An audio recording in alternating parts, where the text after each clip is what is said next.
Assalamu alaikum, inshallah you're well guys. So today I'm going to speak about how to speak up or stand out in meetings, which may sound a bit silly because you just talk, right? But actually for a lot of us, we can lack in confidence, we can be a junior and we really want to impress our seniors, but we don't know how to. And if you think about it, we're not really taught these skills at school or university. So we can be a bit clueless when we arrive into the workplace. So inshallah I'll be able to give you some tips today to help you stand out.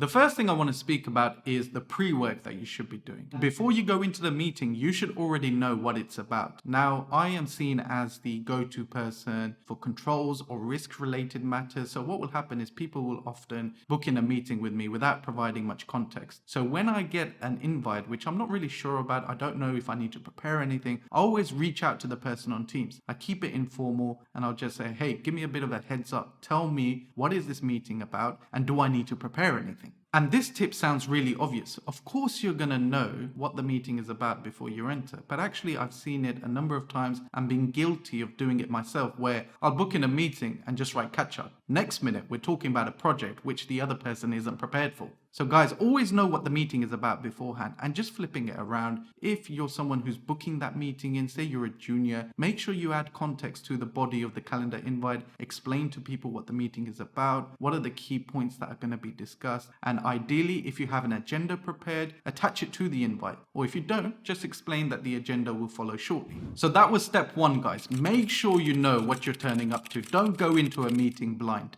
The second tip is make sure you do any pre-work. So I would approach the level above you that's attending the meeting and ask them, what is your role? Are you there to take notes? Are you there to present? Are you there to show off some analysis? And sometimes what can happen is the level above you is as clueless as you are. So if you're a first year, you may ask the second year and they don't know what's going on. So in that instance, it's absolutely fine to approach your senior or your manager to understand what your role is. Only once you know what your role is, then can you go ahead and ask for more responsibility. It may be that a PowerPoint slide is going to be presented, so you can then ask, can I present this particular section? Can I talk about this particular area of work? And this bit is really important, guys, because as a junior in your first year, you're going to be expected to take notes, maybe listen in and really build up your knowledge, because at that point, you're not going to have a detailed understanding of a client or of particular subject areas. But none of that helps you stand out. So the best way to do it is to ask for more responsibility and ask for opportunities to present and speak up. And some of you will naturally be introverts, or you may be nervous and you may think, what if I tank it? What if I don't do well? Well, actually, if you don't do well, chances are that you will have many seniors in the meeting who can cover you. They can cover for your mistakes and then give you feedback on ways to improve afterwards. However, if you don't take advantage of these opportunities or you don't ask for additional responsibility, you may quickly find yourself in a second year or a third year role where you're leading a client meeting, but because you haven't had those opportunities to present, you feel even more uncomfortable. And guess what? Because you're a senior, all the juniors are looking up to you now. You have no one to cover for your mistakes. In my opinion, guys, presentation skills only get better with practice. The more you present, the better you will get, the better understanding you'll have of your audience, how to change your message depending on the audience that you're presenting to. And remember, guys, in your first year, no one expects the world from you. They're expecting you to make mistakes and for you to learn. So in my opinion, it's much better to make those presentation mistakes early on in your career rather than find yourself becoming a senior and struggling to speak up, which definitely won't look good. So at this stage, you know what's going on in the meeting you're about to attend, you know your role, and you've asked for additional responsibility. So let me give you a few examples now to help you understand why that bit is so important. So I'm going to share two experiences, guys. Both were at the National Audit Office, and the first one was within a week of me joining. So I'm a brand new employee, first year of my apprenticeship, don't really know what's going on, and it's my first time working in a corporate professional environment. And I was down for a meeting which I didn't know what was about. Someone came to collect me and they looked at me a bit surprised and they said, "Where's your tie?" Now the corporate culture has changed a lot, guys, but back then there was maybe an expectation that you may have a tie for formal meetings, and mine was in my locker. So I explained, it's in my locker, but I can go and collect it for you. And this guy just stormed off. He said, "Don't worry about it," and walked off without me.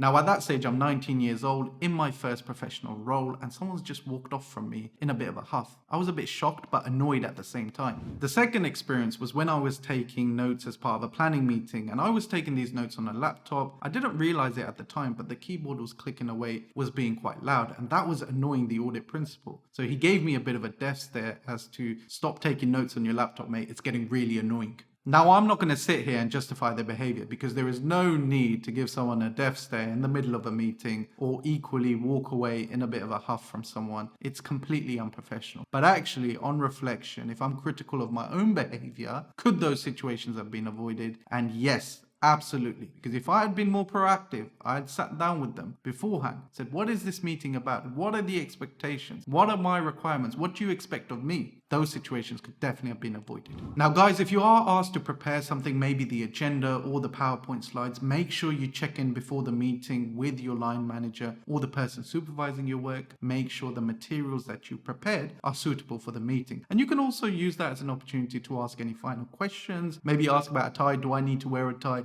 But honestly, guys, it doesn't matter much now as corporate culture has changed over the last few years. Before the meeting, try and review as much of the materials as possible. And I say as much as possible is because I know how busy we can get, right? Sometimes we have back-to-back meetings. Sometimes we may have a deadline and then we have to go into a meeting. So we have to prioritize accordingly. And it may not be possible to review everything, but where you can, try and review all of the materials beforehand. And when you're doing the review, always think, what questions is the audience going to ask me on this? So if you're presenting to a partner, always think high level. What is the partner going to be concerned about? What are they going to ask about this? And that's even if you're taking notes, because it's always good to be prepared for Q&A. Now, good preparation is linked to confidence, because let's look at it the other way. When we don't know what we're talking about, we can be a lot more nervous. We're not confident in ourselves that we understand the subject matter fully. And when we're asked questions, we can try and give short answers and try and BS our way through. So if you've done all the prep beforehand, you've reviewed all the materials, you've prepared for some Q&A, you know what's expected of you, naturally, you're going to feel well prepared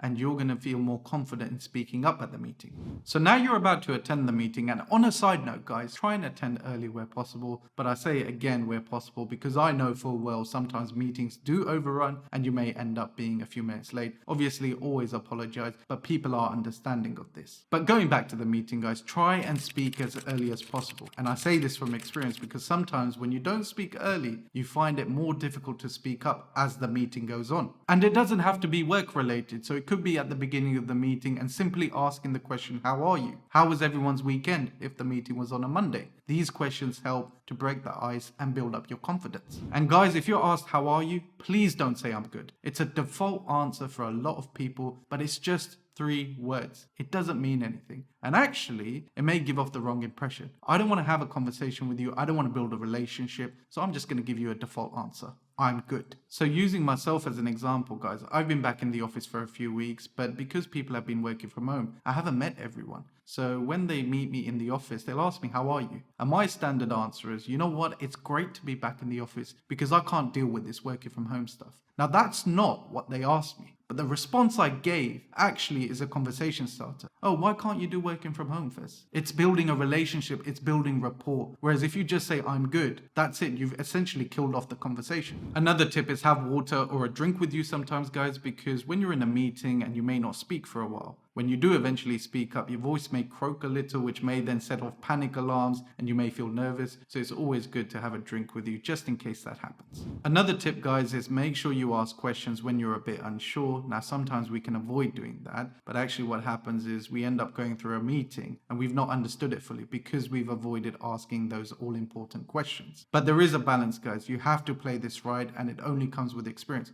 For example, don't ever be sat in a client meeting and ask, what does the client do? You should have already researched that as part of your prep before the meeting. This is where the pre-work is very important, because if your understanding of the subject matter is lacking, you could use the opportunity to ask your manager or senior manager those all-important questions that may feel silly in your head, and you've done that before the meeting has even started.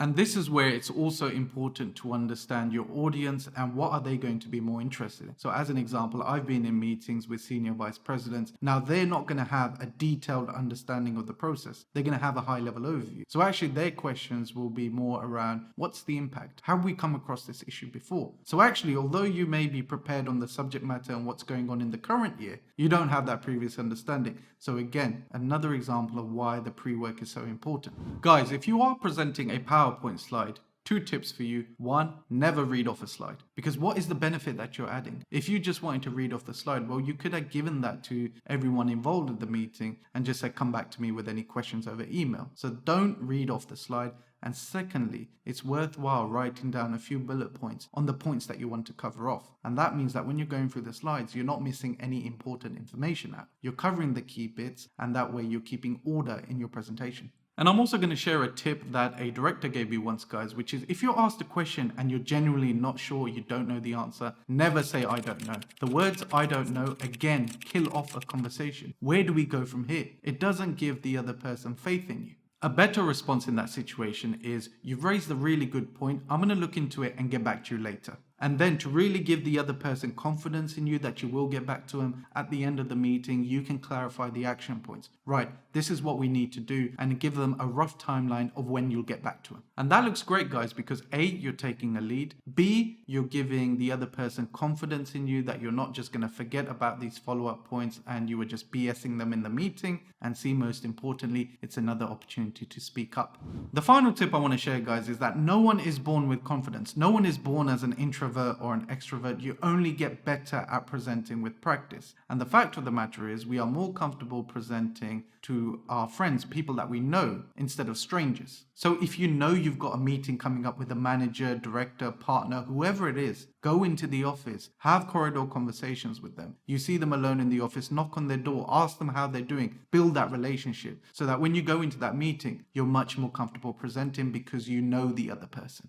But inshallah, I'll leave it there, guys. Before I go, just want to use myself as an example. When I started my career, I wasn't a great presenter. I'm still not a great presenter, but I have improved quite a bit. Before, I was nervous, didn't really have much of an understanding of what was going on, wasn't flexible for Q&A, but now I'd say I'm much better. And honestly, take it from me, guys, it does get better with practice. So if you find yourself stuttering, making mistakes in the first few times, don't worry, you can only get better. But inshallah, I'll leave it there. As always, any questions or queries, please feel free to comment below or message me on Instagram.